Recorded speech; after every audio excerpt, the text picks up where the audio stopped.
Hello everybody, welcome to That's Football. This is your latest transfer news, a little bit later than normal, but lots to get into. Harry Kane transfer deadline set of midnight tonight. We'll also be talking about Gvardiol to Man City, what a fantastic signing that is.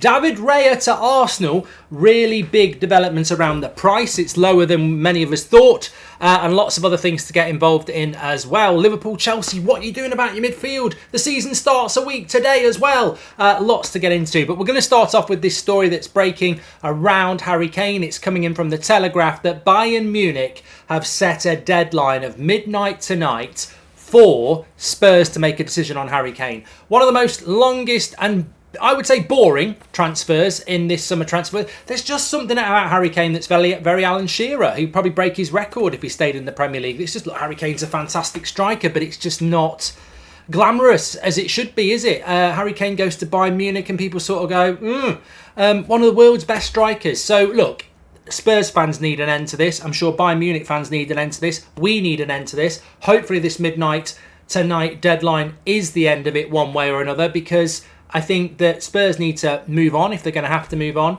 Bayern Munich need to move on, and Harry Kane needs to know what he's doing next season. And apparently it's in the hands of Daniel Levy and Spurs to make a decision. They love to drag these things on. I think it's clever to put a transfer request in that by midnight tonight it's resolved. Which way is it going to go? I think surely Harry Kane goes, because if you kill this deal now, there's only Premier League you can sell him to, which they don't want to do. And if you kill this deal now to Bayern Munich, you'll get no money next year. So look, I don't know which way it's going to go.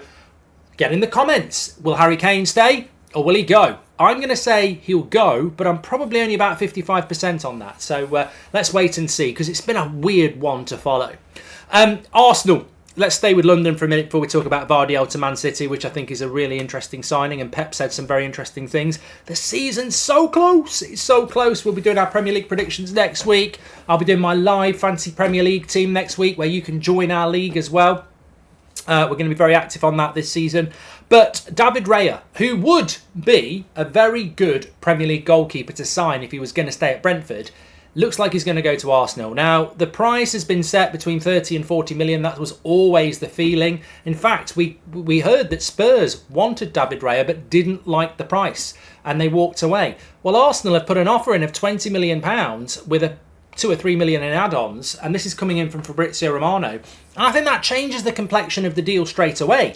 You spend 30, 40 million pounds on a goalkeeper, you can't stick him on your bench. You spend £20 million on a goalkeeper. Does that change the complexity or view of the deal for Arsenal fans? If you spend £20 million on David Raya, so technically he could be the reserve goalkeeper. You know, he's cost less than Ramsdale then. So I think the price point is really interesting. It shouldn't make any difference. You could buy a goalkeeper for free and they're better than Ramsdale. But I do think psychologically, really interestingly, this conveys a different attitude to the deal, because if you spend 40 or 30, it's more than Ramsdale, you've got to pick him. If you spend 20, you can sort of go, well, you know, we've got two good goalkeepers, wait and see what happens. I still think long-term David Raya gets that spot, and it's going to be fascinatingly intriguing to see how that develops, but be a good deal. Why is it so cheap? He's out of contract in a year. Brentford have already bought their replacement, so they do, similarly to Kane, have this situation where, do you want to take the money or do you not want to take the money? And the longer the window goes on, they will take the money at some point. So Arsenal driving a good bargain there. Let's wait and see how it happens. Not such a big bargain. Gvardiol, Man City, from Leipzig, around 77 million.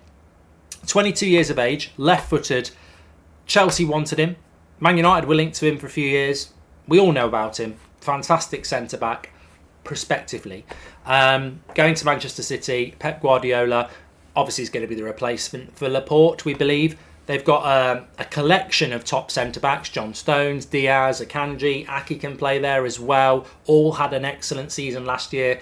It's the cherry on the cake. It's the icing on the cake. It's the thing they don't really need, but it's that momentum to stay where you want to be. If you are at the top, I always think the best thing you can do, having been at the top for years with United, and we didn't always do it, when you're at the top, you should always add one or two bits on top just to keep that team hungry and motivated and improving. And I think Gvardiol at 22, I mean, it's another long-term, potentially best centre-back in the world signing, isn't it? And I think it's clever from Man City. I think people look at Man City and go, they're vulnerable because Mahrez has gone, a couple of other players have gone, as we know, like Gundogan. They're big players for Manchester City.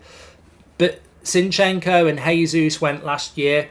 Sterling went as well. They go and win the treble. I think Pep's got this well-oiled machine now, pardon the pun, whereby he can lose 2 or 3 first-team players, bring a couple in, and they'll still go up a level. They've still got Erling Haaland, they've still got Kevin De Bruyne, they've still got John Stones, they've still got Rodri, they've still got Edison, they've still got Grealish, they've still got Foden. They've still got an amazing squad. And if you think that the business that Arsenal or Liverpool have done and the outgoings that Man City have had are going to make it closer, I hope you're right.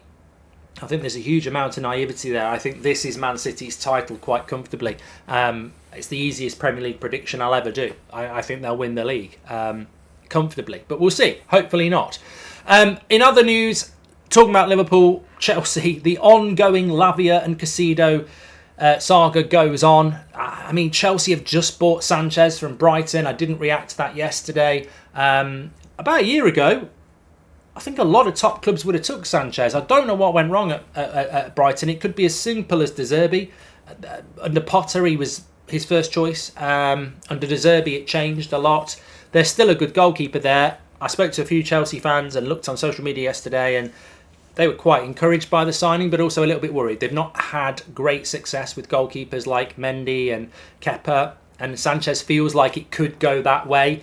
What they wanted this summer is they want an Alisson, they want an Onana, they want something like that. They want something that's like, this is a goal. I mean, many people on social media are saying we should have gone for David Raya over Sanchez, and I agree with that. But this is what Chelsea have decided to do.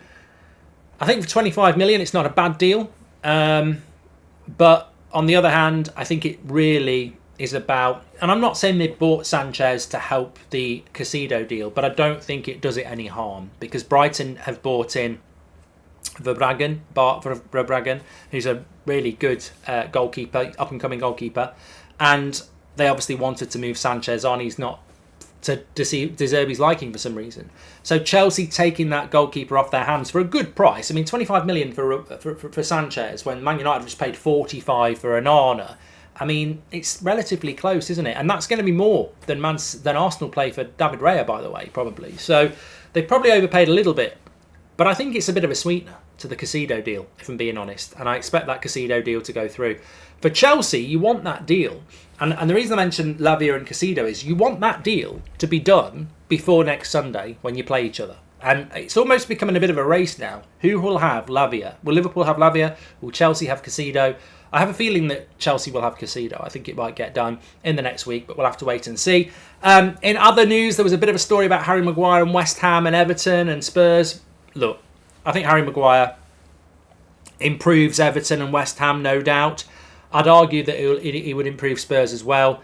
Whether any of those deals can happen or not, we'll have to just wait and see. But we are a week out from the start of the Premier League. Are we about to lose the all-time Premier League goalscorer-elect in Harry Kane? I mean, that's another thing to comment on. Should he be going to Bayern Munich? It looks like he wants to go. He will definitely win trophies there. He'll be playing at one of the biggest clubs in the world for the first time in his life.